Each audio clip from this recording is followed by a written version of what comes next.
গত সোমবার ভোররাতে প্রকাশিত হলো ট্রাইব্যুনালে দ্বারা নিষ্পত্তি হওয়া দ্বিতীয় সাপ্লিমেন্টারি লিস্ট।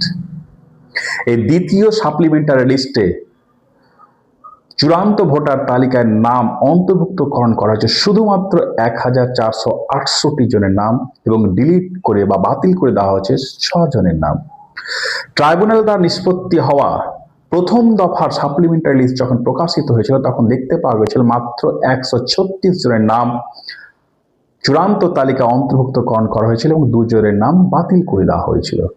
যে 27 লক্ষ বিচারাধীন ভোটার এখনো ঝুলে রয়েছে, এইভাবে ট্রাইব্যুনালে কাজ যদি চলতে থাকে তো মনে হচ্ছে না কি আগামী পশ্চিমবঙ্গের 2031 সালের বিধানসভা ভোটে এরা কমপ্লিট করতে পারবে।